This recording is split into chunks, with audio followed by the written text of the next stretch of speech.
আসসালামু আলাইকুম এভরিওয়ান। গতি অধ্যায়ের বরিশাল বোর্ড 2026 সালের গণং কোশ্চেনটা আমরা একটু লক্ষ্য করি যে গাড়িটির 80 সেকেন্ড এর অতিক্রান্ত দূরত্ব নির্ণয় করো। এখন উদ্দীপকে আমরা একটা ছক দেখতে পাচ্ছি যেখানে একটা গাড়ির সময় এবং বেগ দেওয়া আছে। দেখো এখানে আমাদের এই 80 সেকেন্ড পর্যন্ত অতিক্রান্ত দূরত্ব নির্ণয় করতে বলছে। তুমি যদি একটু এই ছকটা ভালো করে লক্ষ্য করো, প্রথম 60 সেকেন্ড পর্যন্ত দেখো, প্রথম 60 সেকেন্ড পর্যন্ত এই গাড়িটা হচ্ছে 20 সেকেন্ড পর পর 4 মিটার পার সেকেন্ড করে বেগের মান বৃদ্ধি পেয়েছে। দেখো প্রতি 20 সেকেন্ড পর পর 4 মিটার পার সেকেন্ড করে বেগের মান কি বৃদ্ধি পেয়েছে, এবং 60 থেকে 80 সেকেন্ডের মধ্যে এখানে বেগের কোনো পরিবর্তন হয় নাই। তার মানে 60 থেকে 80 সেকেন্ডের মধ্যে এখানে সমবেগে আছে। তাহলে প্রথমে আমরা প্রথম 60 সেকেন্ডের অতিক্রান্ত দূরত্ব বের করব এবং পরবর্তীতে 60 থেকে 80 সেকেন্ডের অতিক্রান্ত দূরত্ব বের করব, তারপরে আমরা দুইটা যোগ করব। দেখো গ নাম্বার, প্রথম 60 সেকেন্ড এর অতিক্রান্ত দূরত্ব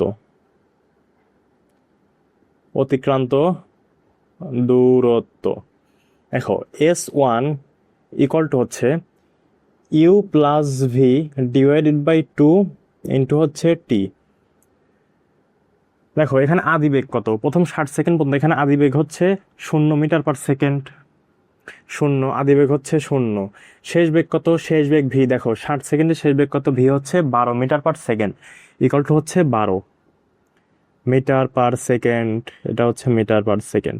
তারপর সময় কত, 0 থেকে 60 সেকেন্ডের মধ্যে ডিউরেশন কত, 60 সেকেন্ড, তাহলে সময় টি ইকুয়াল টু হচ্ছে 60 সেকেন্ড। আমরা এখানে একটু মান বসাই। দেখো আদি বেগ হচ্ছে 0 যোগ শেষ বেগ কত, বেগ হচ্ছে 12 ভাগ 2 ইন্টু হচ্ছে কত, 60 সেকেন্ড।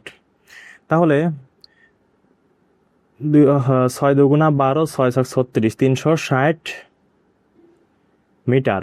অর্থাৎ প্রথম 60 সেকেন্ডে সে 360 মিটার দূরত্ব অতিক্রম করছে, এবং পরবর্তীতে যেহেতু 60 থেকে 80 সেকেন্ডে বেগের কোনো পরিবর্তন হয়নি, তার মানে সমবেগে আছে। পরবর্তী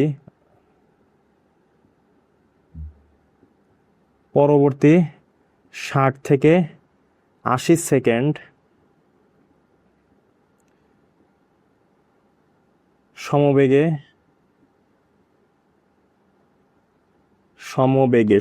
আছে, বেগে আছে। তাহলে অতিক্রান্ত দূরত্ব S2 ধরলাম। S2 ইকাল টু কত, এখানে ভিটি। S ইকাল টু ভিটি, সমবেগে থাকলে অতিক্রান্ত দূরত্বের সূত্র হচ্ছে S ইকাল টু ভিটি, এটা আমরা জানি। দেখো এখানে বেগ কত, 60 থেকে 80 সেকেন্ডের মধ্যে বেগ কত, 12 meter per second, V equal to হচ্ছে কত, 12, এবং সময় কত, 60 থেকে 80 সেকেন্ডের মধ্যে ডিউরেশন কত সময়ের, টি ইকাল টু হচ্ছে 20 সেকেন্ড। দেখো মান বসাই, 12 গুণন হচ্ছে 20, তাহলে কত হয়, 12 দুগুণা 24, 240 মিটার। সুতরাং 80 সেকেন্ড এর মোট অতিক্রান্ত দূরত্ব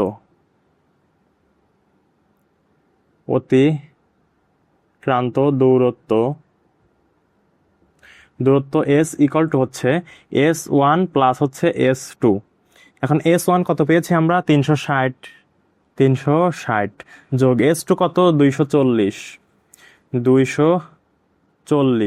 এটুকুকে ক্যালকুলেশন করলে আমরা পাই হচ্ছে 360, এখানে 40, তাহলে 600, অর্থাৎ 600 মিটার।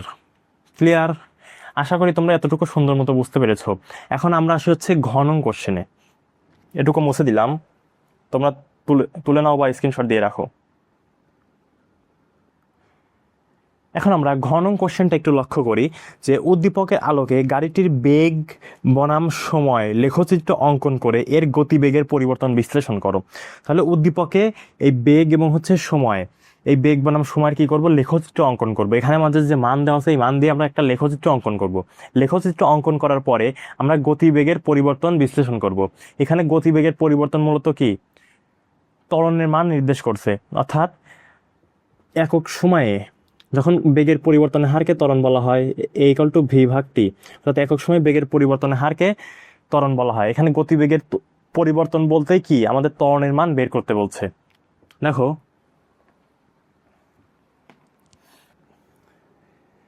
ঘ নাম্বার, প্রথমে আমরা হচ্ছে এই বেগ এবং সময়ের মান থেকে আমরা একটা লেখচিত্র অঙ্কন করব।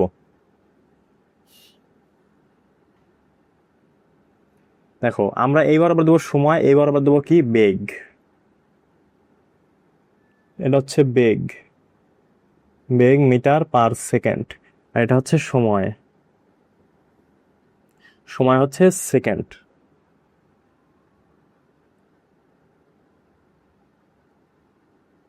সেকেন্ড, দেখো সময়ের ক্ষেত্রে কত আছে, 0, 20, 40, 60, 80, 100,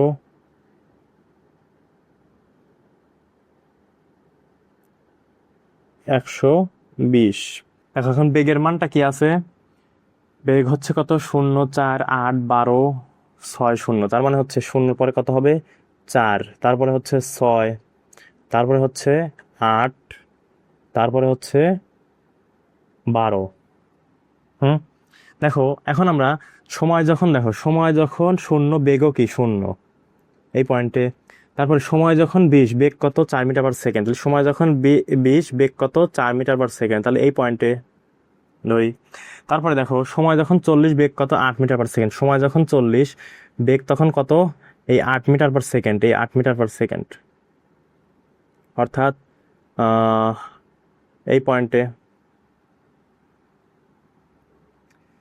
তারপরে সময় যখন 60 সেকেন্ড, বেগ তখন কত 12 মিটার পার সেকেন্ড, তাহলে সময় যখন 60, তখন বেগ কত 12, এই যে এই বরাবর এই বরাবর। দেখো সময় যখন 60, সময় যখন 60, বেগ তখন কত 12, তাহলে আমি মান বসাই এখানে।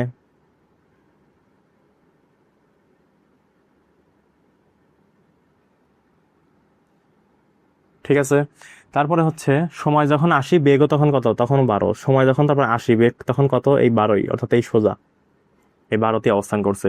তারপর সময় যখন 100, বেগ তখন কত 6, সময় যখন 100, বেগ তখন হচ্ছে 6, 6 হচ্ছে এই বরাবর, আর 100 হচ্ছে এই বরাবর।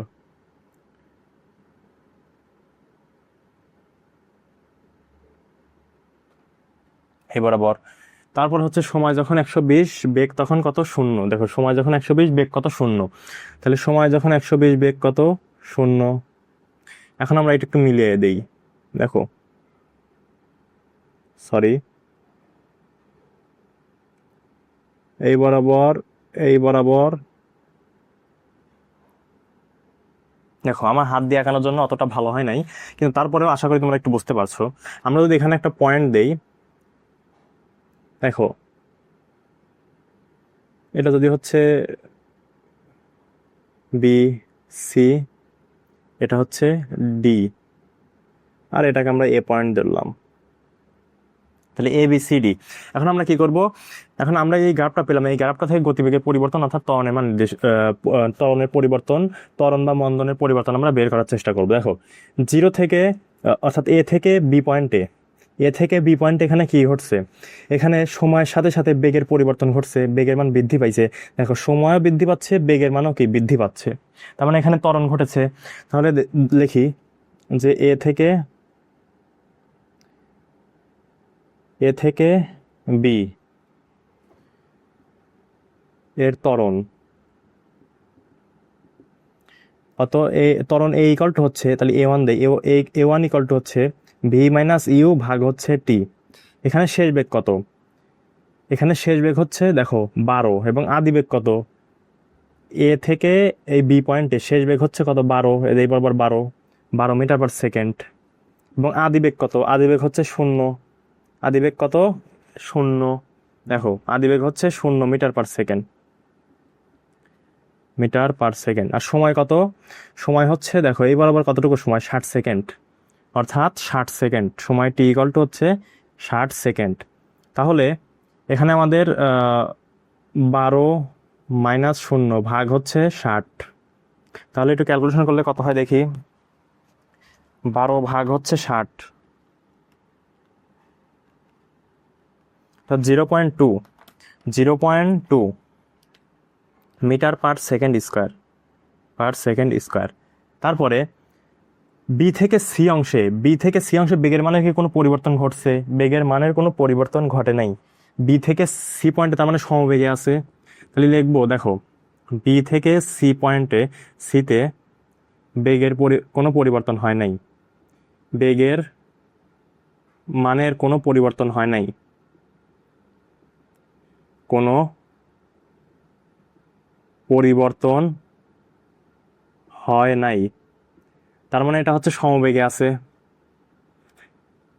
তার মানে সমবেগে আছে, সমবেগে আছে। তাহলে বি থেকে সিতে বেগের মানের কোনো পরিবর্তন হয় নাই, তার মানে সমবেগে আছে। আর সমবেগে থাকলে আমরা জানি ত্বরণের মান কি? 0। তারপরে দেখো আমরা সি থেকে ডি পয়েন্ট অর্থাৎ সি থেকে ডি বিন্দুতে দেখো এখানে সময়ের সাথে সাথে অর্থাৎ সময়ও বৃদ্ধি পাচ্ছে, 60, 100, 120, অর্থাৎ সময়ের মান বৃদ্ধি পাচ্ছে।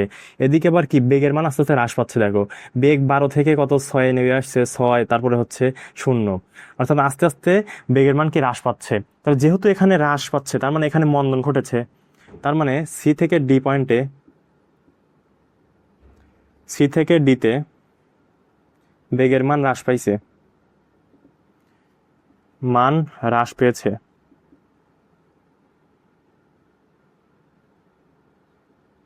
তাহলে এটা কি ঘটছে? এখানে ঋণাত্মক ত্বরণ ঘটছে। তাহলে যেহেতু এখানে ঋণাত্মক ত্বরণ ঘটছে তার মানে A3 ইকুয়াল টু হচ্ছে কত? দেখো ভি মাইনাস ইউ ভাগ হচ্ছে টি।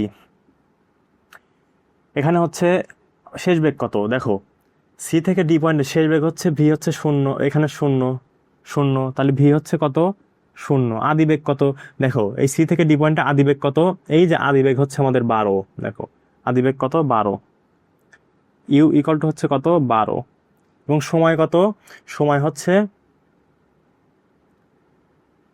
সময় আমাদের এখানে কত আসছে? সময় আসছে হচ্ছে, এটা হচ্ছে 80। তাহলে 80 থেকে হচ্ছে 120, 80 থেকে 120 কত? এর মধ্যে ডিউরেশন কত? ডিউরেশন হচ্ছে 40, সময় হচ্ছে কত? 40 মিটার পার সেকেন্ড। সরি 80 থেকে হচ্ছে 100, হ্যাঁ ঠিক আছে। 80 থেকে 120 কত? 40 মিটার পার সেকেন্ড। তাহলে দেখো শেষ বেগ কত? 0, মাইনাস হচ্ছে আদি বেগ হচ্ছে 12, ভাগ সময় হচ্ছে কত? 40 মিটার পার সেকেন্ড। তাহলে আমরা একটু এটুকু ক্যালকুলেশন করি, যে হচ্ছে 12 ভাগ 40 অর্থাৎ -0.3, অর্থাৎ কত? -0.3 মিটার পার সেকেন্ড স্কোয়ার। তার মানে এখন আমরা বলতে পারি যে এখানে গতিবেগের কি পরিবর্তন হচ্ছে, যে এ থেকে বি পয়েন্টে এখানে সমত্বরণ ঘটছে এবং বি থেকে সি পয়েন্টে এখানে বেগের কোনো পরিবর্তন হয় নাই, তার মানে এখানে কি সমবেগ আছে। এবং সি থেকে ডি পয়েন্টে এখানে আমাদের বেগের মান হ্রাস পাইছে, তার মানে এখানে সমমন্দন ঘটেছে। আশা করি তোমরা সুন্দর মতো বুঝতে পেরেছো। আজকের মতো এতটুকুই থাকলো। আমাদের এই ক্লাসটি যদি তোমাদের ভালো লেগে থাকে তাহলে অবশ্যই আমাদের এই চ্যানেলটি সাবস্ক্রাইব করো এবং পাশে থাকা বেল আইকনে ক্লিক করবে। এবং এই ক্লাসটি সম্পর্কে তোমার যে কোনো মতামত এই ভিডিওর কমেন্ট বক্সে জানাতে পারো। ধন্যবাদ। আসসালামু আলাইকুম।